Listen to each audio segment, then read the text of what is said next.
change our lives. And today, you know, we're kind of stepping up that just a little bit, but instead of looking at one person in Scripture today, we're going to be looking at a whole list of people in Hebrews chapter 11. And so if you have your Bibles and you want to keep up with what's going on, we're going to be looking at Hebrews 11 today. It's a long chapter. We're not going to read it all in succession, but we'll just kind of hit some of those highlights. And this chapter, Hebrews chapter 11, is often called the Great Hall of Faith, or the Great Hall of Fame of Faith, if you will, by some people, because it's just kind of like a who's who in the Bible, it seems like, you know. And so, but what's going on here? We have the letter to the Hebrews. Nobody knows for certain who wrote the letter to the Hebrews, but it's a church to the Hebrews, or, you know, the Jews, and so probably just the Jewish church, maybe the Jerusalem church, but mostly Jews who had converted to Christ, and they wrote this letter. And if you read it, you kind of get an understanding. You know, a lot of times people don't read these letters in the New Testament. If you get a letter from somebody, what do? You don't read a chapter at a time or a paragraph at a time and come back every day and read another paragraph. You sit down and you read the whole thing in one setting. A lot of times you can really understand them a lot better if you read them like that. Just read through the whole thing. Now, Hebrews is one of the longer ones, but it's a long letter. But he writes this to them because these Jews were contemplating abandoning their new faith in Christ and going back to practice Judaism. And so he's trying to encourage them, you know, instead of going back to the sacrifices and the feasts of the Old Testament, to maintain their relationship with Jesus. Because being a Christian in the first century was really tough. I mean, it's tough today in a lot of parts of the world, as you well know, and it's tough here in the United States at some points, and I'm afraid it's going to get tougher, and we're going to talk about that just a little bit. But so what the writer of Hebrews did was he started out and he started reminding them about the superiority of Jesus. And so what he did was, if you start reading through the letter, one of the things he says is he reminds them that Jesus is greater than Moses. And that's a big deal to the Jews. I mean, you know, Moses is up there, you know, I mean, to the Jews. I mean, he's the writer of the law. And so then he writes that Jesus is greater than the angels. And he reminds them of that, and that he's greater than the great high priest of the Jewish faith. And so what's the point in all this? Well, the point is, you know, he's trying to help them. When you read through chapter 11, you go into chapter 12, he tells them in the start of chapter 12, he encourages them to fix their eyes on Jesus, who is the author and finisher of our faith. And so I preached from that passage not too long ago. You probably go on YouTube if you want to follow up this sermon with that one, because it's the next few verses. But instead of reading this whole passage this morning, we're just going to kind of hit some of the highlights as we go and just kind of point out a few things. So is that all right? Okay, so today we're going to talk about how we can be changed by faith.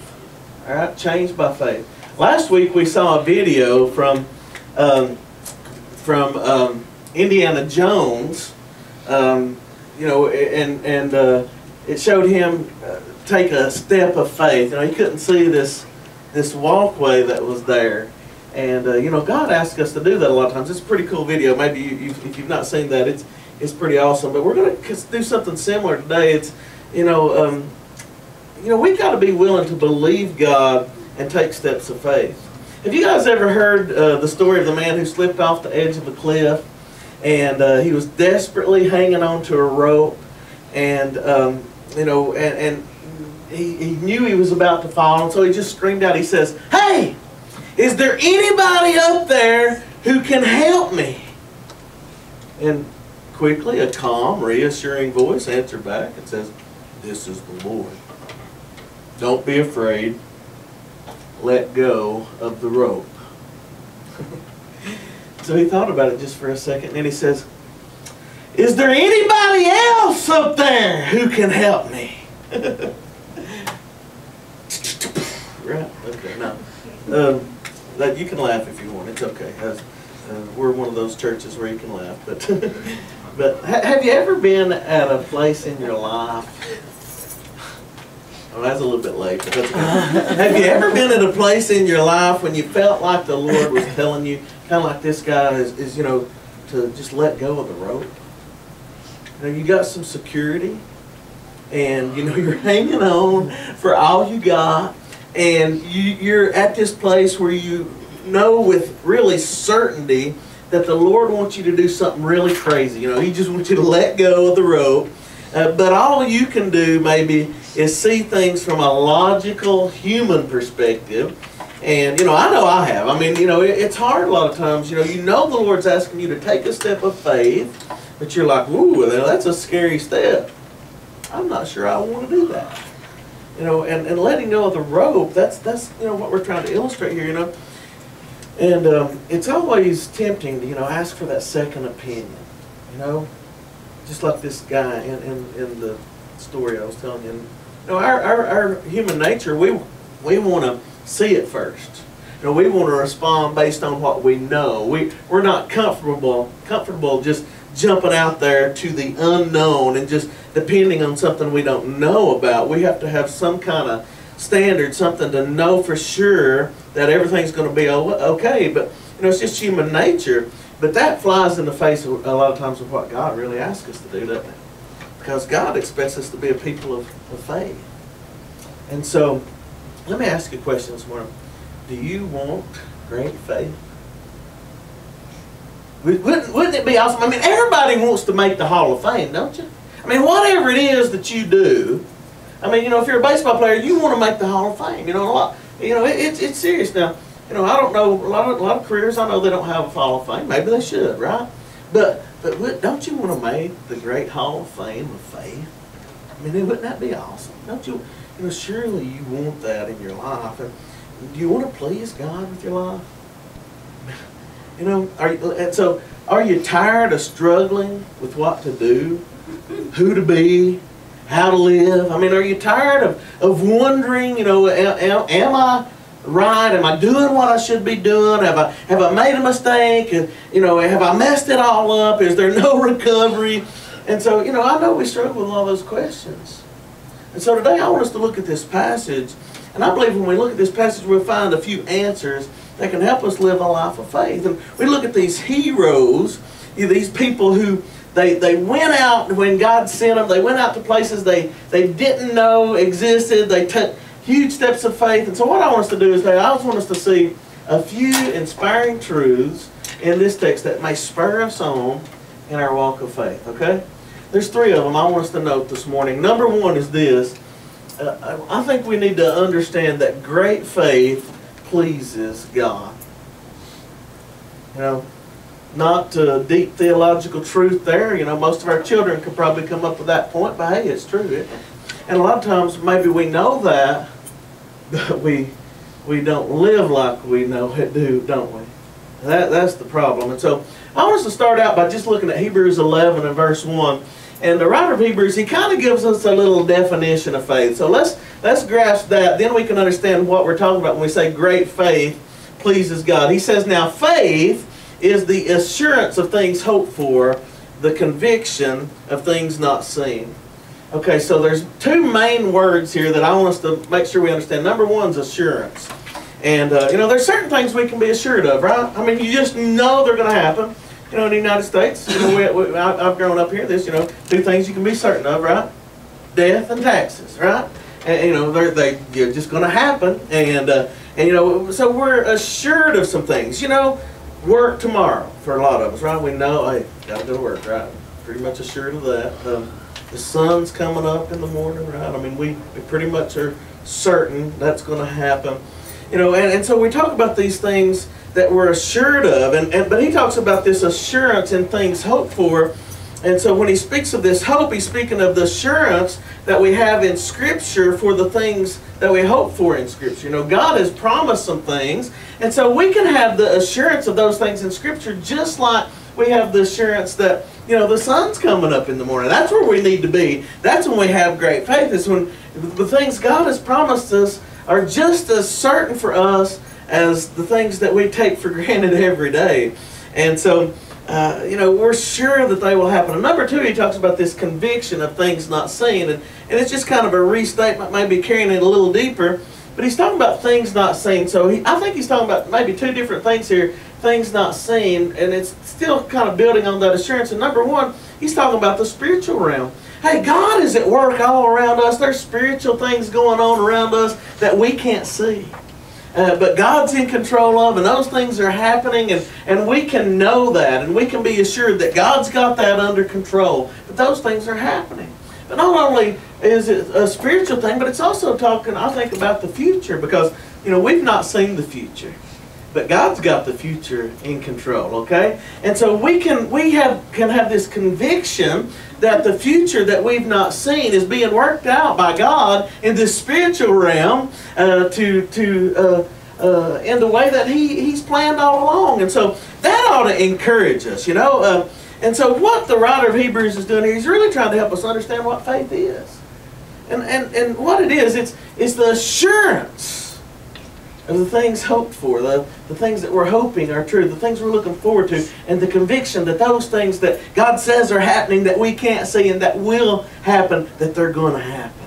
Okay? That's what faith is. It's believing God. And so, you know, we exemplify faith all the time, don't we? You know? I didn't see anybody here this morning when I come in and they sit down. I didn't see any of them go, you know, check out the chair, no screwdrivers, you know, checking them out or anything. Make sure everybody just sat down, you know, because you were assured, you were certain that that chair was going to hold you, right? Hey, when we fly in an airplane or drive in a car, you know, we show faith in the plane, the pilot, the mechanics, the vehicles, the drivers, wherever it is. We're showing a lot of faith in a lot of people, don't we?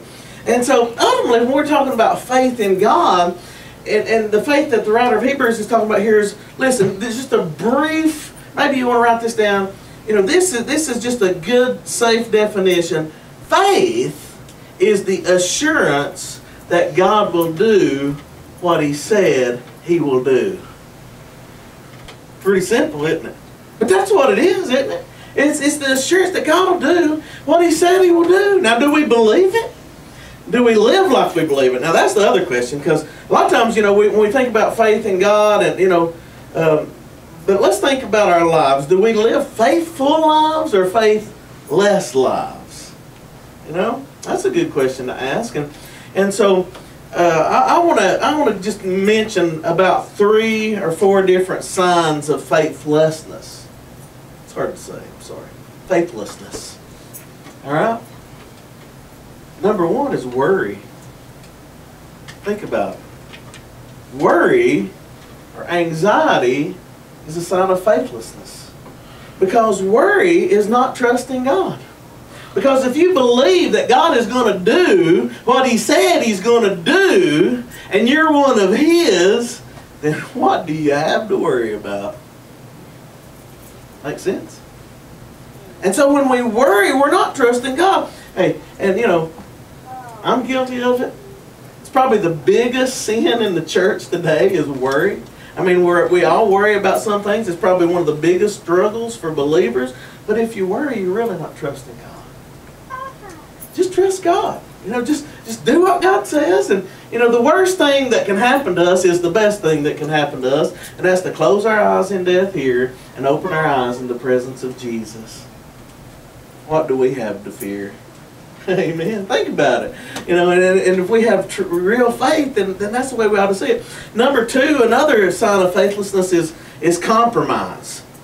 And that's when you don't believe God fully. You know, we say, oh yeah, I believe you, God. And you know, it's one of those deals where God says, okay, sell your car and give all the money to the poor, and then you sell your car and you give half the money to the poor because you got these bills, you know, and God will understand because it's compromise. It's because you don't fully trust God enough to do what He said to do. You know, it's like God says, okay, you know, take this step of faith, but then you build the safety net, and then you take the step of faith. You know, but God didn't tell you to build a safety net. He said take the step. You see what I'm saying? It's compromise. And then the third thing is another one I think that we're bad with, and that's self-dependence. You know, we depend on ourselves. You know, we don't worry, we don't consider God. People who are self-dependent, that live faithless lives, are those people who they get up in the morning, they take care of business, they go throughout their day, and they go to bed at night, and they lay down, and they realize that no time throughout the day did they ever consider God and what God wanted them to do or what He was telling them to do. They just totally just do everything on their own, how they want to, without ever considering God. It's faithlessness, self-dependence. You know, a God-pleasing faith is one that does not live dependent upon self, but one who lives totally dependent upon God. That's the faith that pleases God. So great faith pleases God. Now somebody said this, and this really makes sense. This is logical, right? Think about this. This is cool. Faith isn't logical, and it isn't illogical. It's theological. That's good, isn't it? I wish I'd have thought that up. But anyway, you see, you need to add God to the equation to have faith. It's not logical, it's not illogical, it's theological. So theological, if you don't know what that means, theos is the word for God in the Greek language. Theological means, you know, the study of God. And so it's theological, it's a God thing. Faith is a God thing. So Hebrews chapter 11 and verse 6 says something about that. It says, if you read on down, it says, and without faith, it's impossible to please Him, impossible to please God, for whoever would draw near to God must believe that He exists and that He rewards those who seek Him. So, you see what this says? Without faith, it is what? Difficult to please God? It's hard to please God? Is that what it says? Without faith, it's really hard to please God. Is that what it says? It says without faith, it's impossible to please God. It's not difficult, it's impossible. And so, look, when you trust God, God applauds. I mean, He is pleased when we exercise faith. And when we take great steps of faith, I believe He applauds louder, you know, in that sense is what we see. But look, what if Hebrews 11:6 said this? Instead of saying this, what if Hebrews 11:6 said, you have to live a sinless, perfect life to please Him? What would that mean? That means we would all be in big trouble, doesn't it? We would all be in big trouble because none of us can match that. I mean, but that's what we do. We try to bring our morality to God, and we try to bring all of our good works, everything we're doing to God, and we bring these things and we set them before God, and we try to get God to like us because of what we've done. Or we remind God of the things we've not done, you know, that our brother or sister, our neighbor or co-worker, somebody has done. We say, oh, you know, bless me, God, because I don't do these things. And, you know, and you know, but we will never please God with those things apart from faith. You can't please God by those things. The only way to please God is with faith. And so, you know, ultimately there are two types of people in this room. We have a group of folks who probably in this room who have never come into a relationship with Jesus Christ as Lord and Savior. And what we have to understand is if you've never given your heart and life to Jesus, that you can never do anything good enough to earn that favor with God where He'll pardon you from your sin. The Bible says that we cannot be saved by works. It's impossible. You can never impress God with the things you have done or with the things you haven't done. You know, God just says, that don't impress me much, right? I mean, it don't. You can't impress God that way. And if you're a follower of Jesus today, maybe, you know, you're here, and obviously we have a lot of folks here who've given their lives to Jesus, and you've taken a step of faith, and you completely, you know, you trust Him, and you know, we need to understand this. Without faith, it's impossible for us to please God. As followers of Jesus, you know, we have to, even as believers, we often try to do things on our own without considering God. And so we've got to live by faith too. You know, we've got to live lives of faith. Great faith pleases God. And so we've got to live that type of life. And so I heard a story about a guy who kept these get out of jail free cards in his wallet, in his car. Y'all know what I'm talking about, the Monopoly cards? Y'all ever heard about that? This guy, and I verified, I looked it up, there were actually several people who've done this, and you can buy these things for like $2. And that's kind of how I think about making some myself and selling them.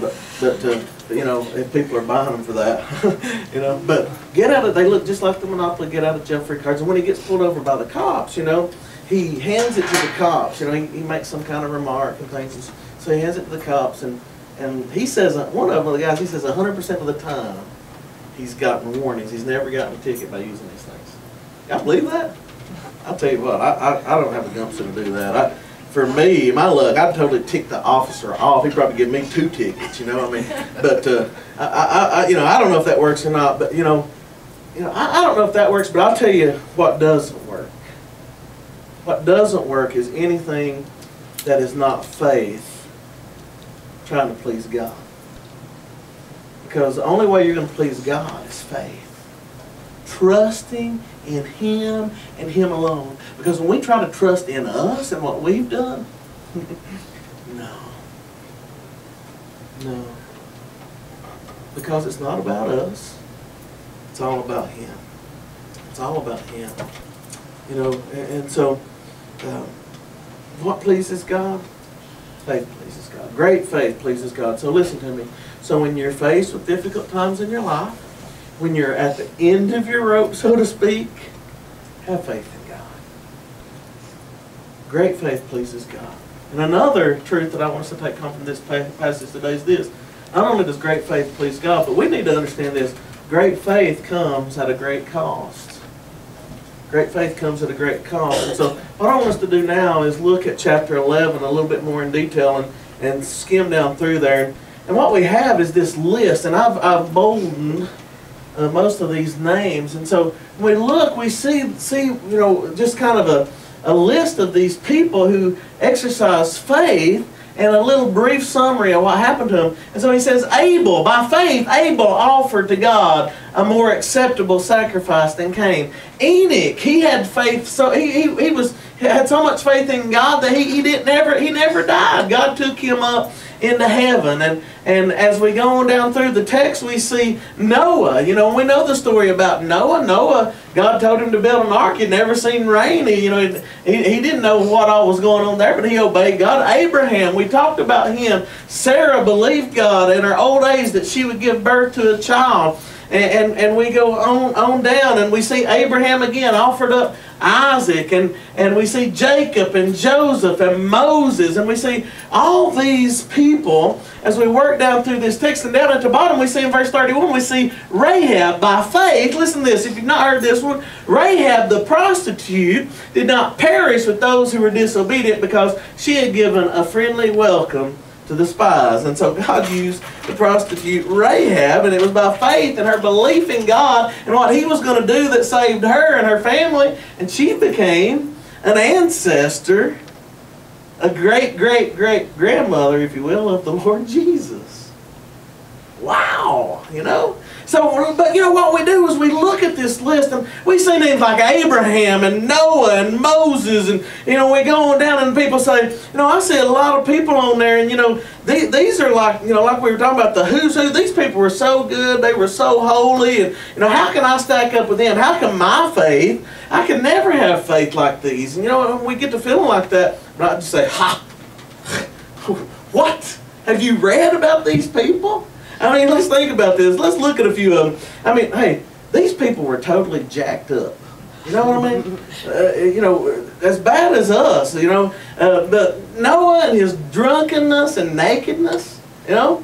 You got Abraham. He repeatedly lied about his relationship with his wife because he didn't want to have to die. So, you know, I mean, it's crazy. And, you know, you can go on and on. Moses killed a man. Rahab was a prostitute.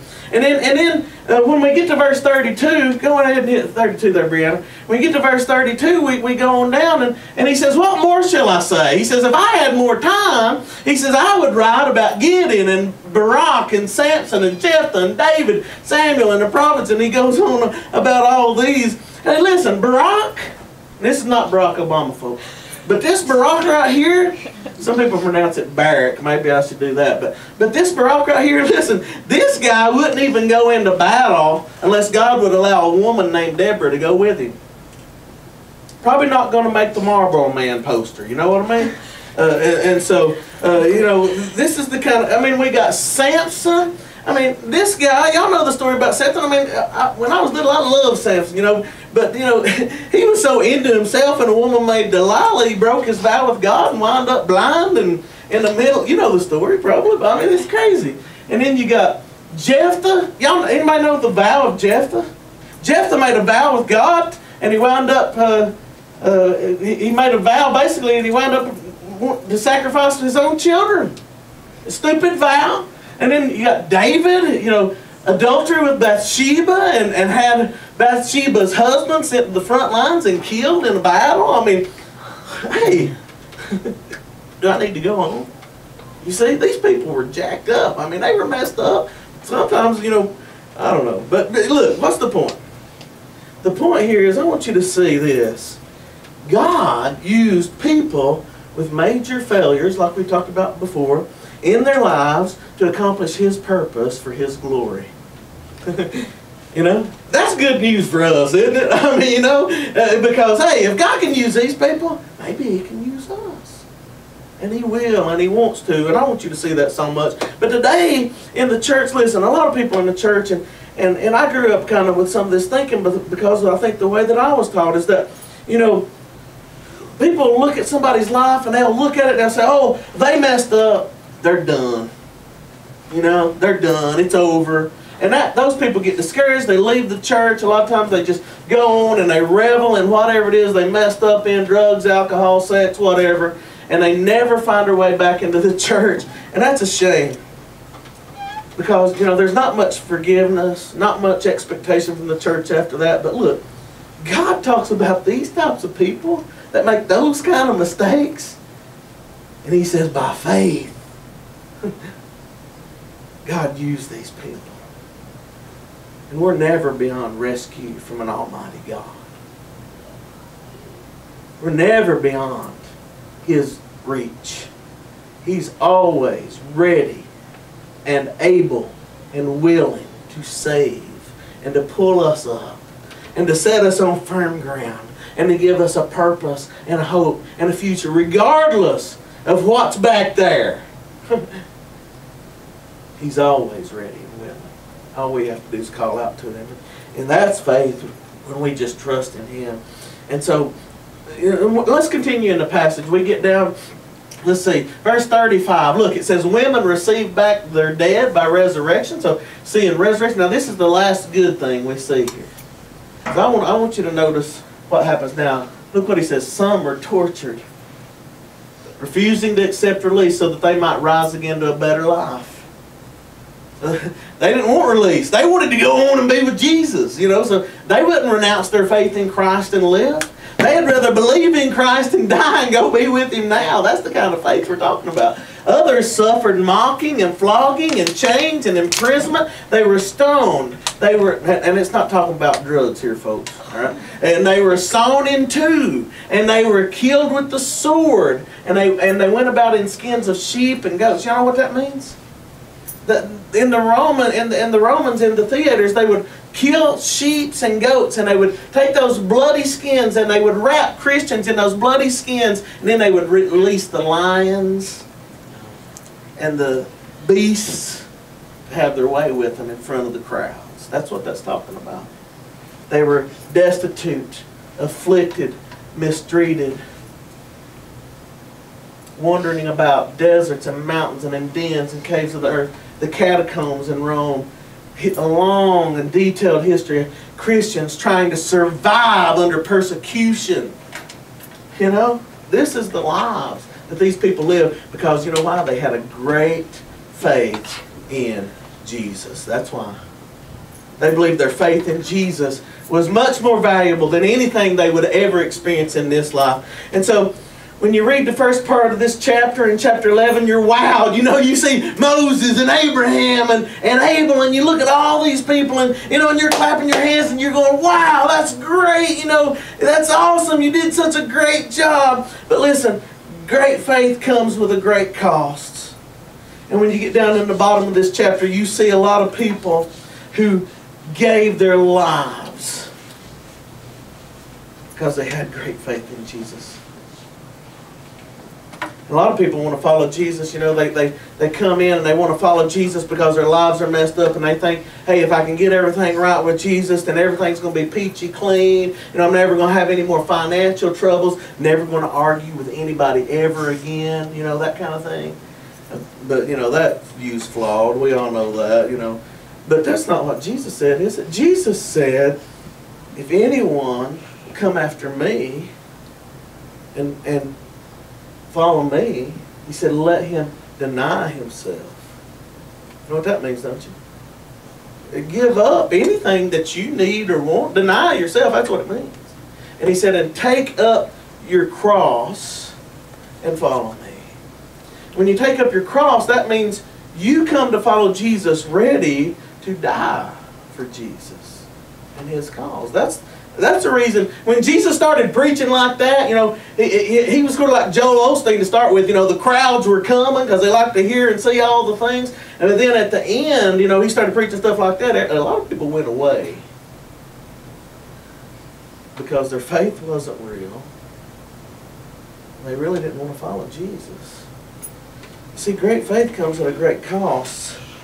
You know, following Jesus, it does come at a great cost. A lot of times our lives are tougher after we decide to follow Jesus than before. But you know what? The difference is this. The presence of Christ in your heart and life completely changes you in a way that regardless of what you face, regardless of what you go through, you can have peace and joy and comfort and fulfillment in that relationship with Christ, and you can make it through any of the challenges of life because you know, and you, what does it say? You have this assurance and this conviction that God will do what He said He will do. That's how we get through it, isn't it? It's that belief. And so great faith comes with great cost. And so here, I want us to, listen, we all need Jesus. And without Jesus, you know, life is too difficult to manage a lot of times. It just is. And I don't see how a lot of people make it, but we need faith in Him and to believe His promises for redemption. And we do. We can make it through anything.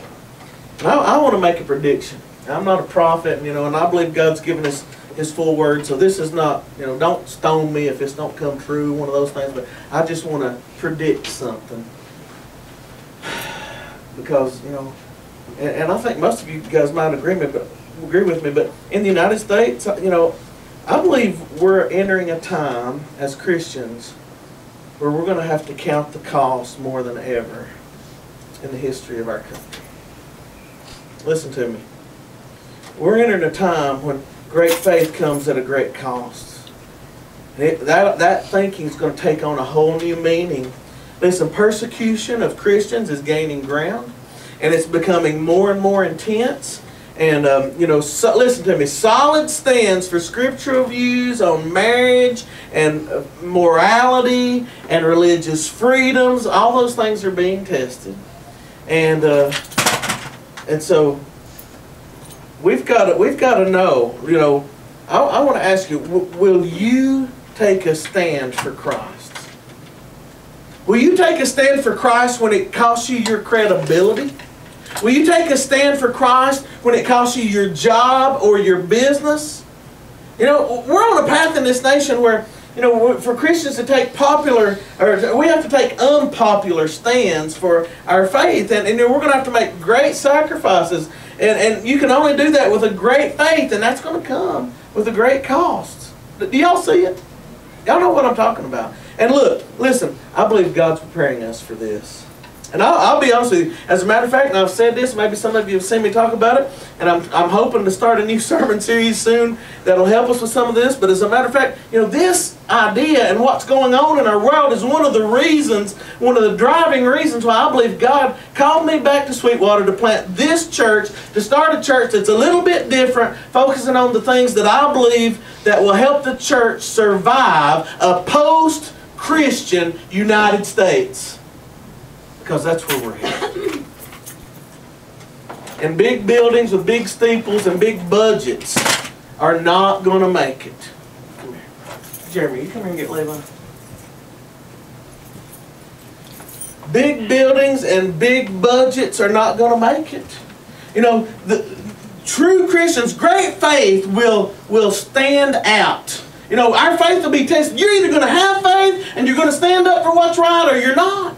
And it's going to boil down to confess Christ and die, or deny Christ and live. A lot of folks all over our world today are having to make that decision. You know, will you stand for Christ? Many of you have heard the story of Pastor Saeed Abedini, I guess is how you say his name. The Iranian pastor. He's, I guess, an Iranian-American Christian.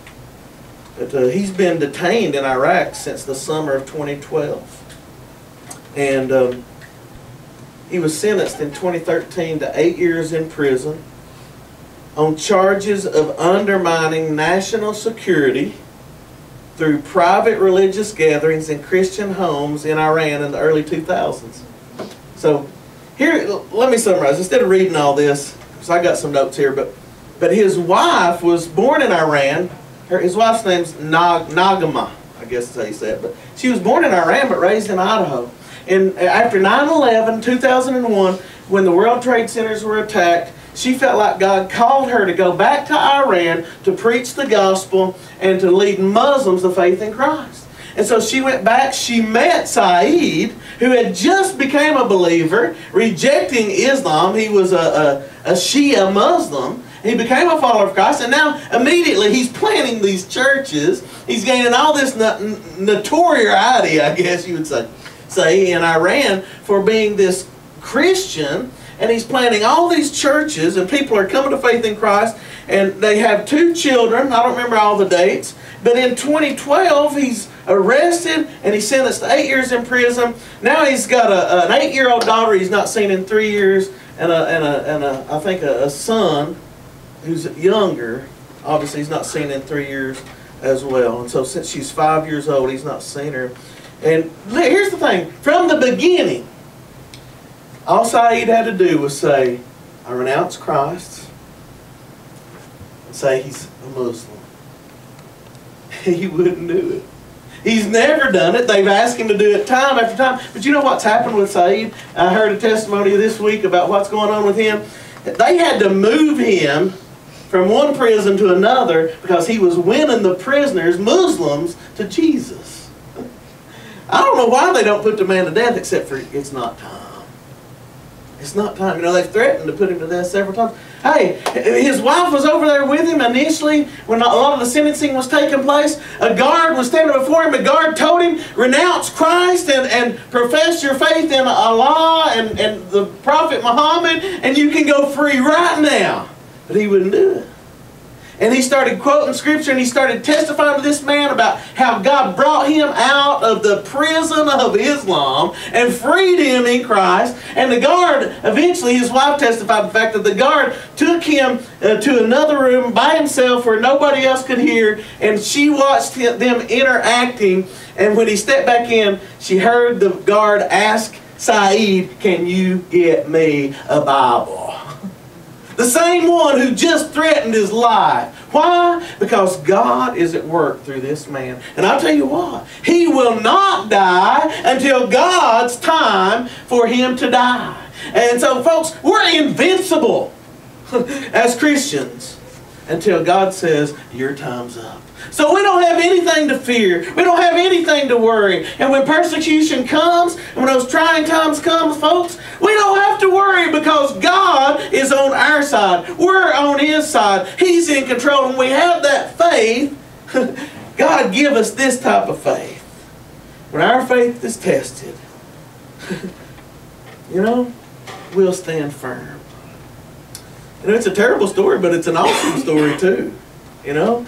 It's an inspiring story. Great faith comes at great cost. The Muslims the world over are seeking to put Christians to death. Watch the news.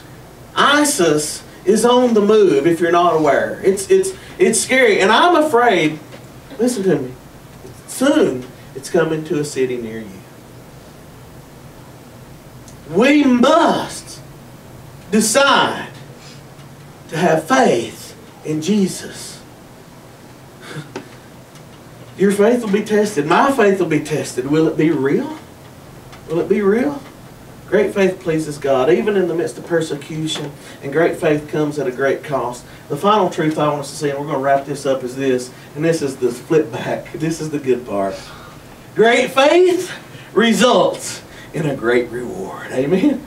Great faith results in a great reward. Look at the last two verses of this chapter. And he says, and all these, speaking about all those who had faith, though commended through their faith, did not receive what was promised, since God had provided something better.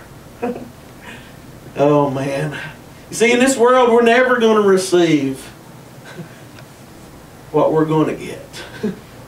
You know, I mean, the sacrifices that we make in this world are nothing compared to what God has in store for us. You see, all these Old Testament saints who were commended for their faith, they display, you know, this same condition. You know what the one thing that they all display in their life is? They all display this act of looking unto Jesus. That's where the faith comes from. Remember Peter on the water? We talked about it a couple weeks ago. Peter on the water, he took his eyes off of Jesus. He got worried, he got afraid, and he began to sink. Folks, that's what happens in our lives. You got to look unto Jesus. When we take our eyes off of Jesus and we look to self, we begin to worry. When we look to others, we begin to fail. We got to look to Jesus. He is our hope. And you know, they were always looking to Jesus. They were always looking forward to what Christ will one day do. You see, the promise, the hope, the assurance that we have of all the promises of God, they're not for today in a sense. You see, we got to look forward to what He has in store for us in the future. Today is a time of trouble. It's a time of humiliation. There will be a time of exaltation. We'll be made like Him and we'll receive all the blessings of the kingdom of God. But today is not the day. So listen to me. More than ever, you know, more than any other generation before us, we have the ability to have great faith and great expectation. I mean, we do. We have all the Old Testament, all the New Testament saints, all of church history. We have all this to look to see all that God has done. We have our own experiences. And so the church should be flourishing, and God should be using the church today more and mightier than ever before. You know, the world as we know it's coming to an end. I mean, it is. The Bible says it will. The Scripture says that it's going to end, and there's going to be a new heaven and a new earth, and this new heaven and new earth will be overflowing with a reward for those who have faith, and that reward is going to be incomprehensible. It's going to be awesome, folks. So what I'm trying to say is this: stop living for the blessings of today and live for the reward that those who with real faith, those with great faith, will experience in the world that God has designed for all those who will trust Him. And so, listen, today, as we wrap things up, you know, maybe today you realize your faith is futile. You know, listen, have you been living in your own power without considering God and His Word? You know, are you full of worry and anxiety? Have you denied yourself and taken up your cross to follow Jesus? That's the questions we need to ask today. What about your faith? Has faith changed you? Have you been changed by faith? Have you? Listen, remember the story of the rope and the cliff, the joke that nobody laughed at? Listen, I heard about a man, similar story. I don't know if this is true or not, but I got a reference if you want to look it up. But he was hiking on a mountain. He fell, but he had the ropes, you know, to keep him from falling all the way to the bottom. And it was dark. It was cold. He called out, just like this other man. And he felt like he heard God say, cut the rope. Cut the rope. This time, not let go, because he couldn't let go, because, you know, he was all attached. He had to cut the rope. But he didn't do it. He wouldn't do it. He didn't believe God. But the story says that the rescue team found this man frozen to death, hanging on his rope the next morning, 2 feet off the ground. 2 feet off the ground. You know, a lot of times we're right there. You know, we're right there. We've heard everything we need to hear. You know, life is, our life is hanging in the balance. We know we got to make a decision. And we know God is telling us, let go. But we won't let go. Salvation is there. You know, hope is there. But we continue to just try to get along on our own. A little bit of Jesus is enough. No. All of Jesus. All of you. Okay? You got to give Him all. You got to cut loose. You got to be completely cut loose. But see, here's, you got to look to Jesus today. Cut the rope. Look to Him. Look to Jesus today. He loves you. He has a plan for you. He wants to prosper you. He doesn't want to harm you. And in the world to come, folks, it's going to be dynamic. I'm telling you. Look to Jesus today. Will you do that?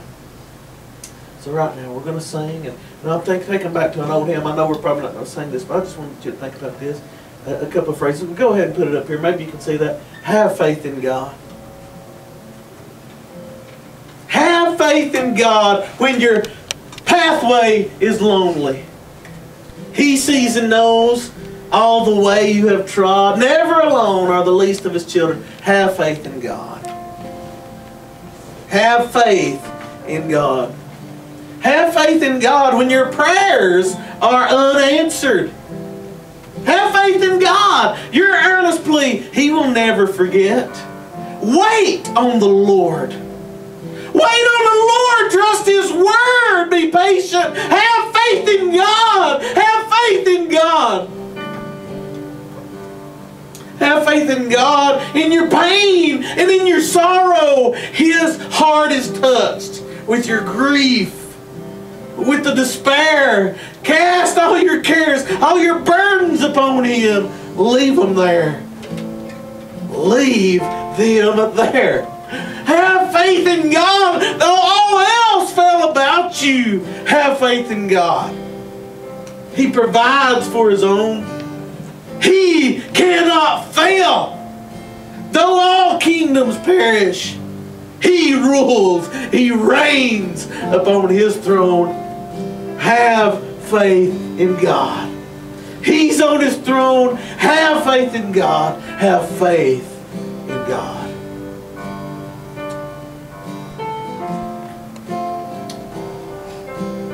If God's speaking to your heart this morning, just come and just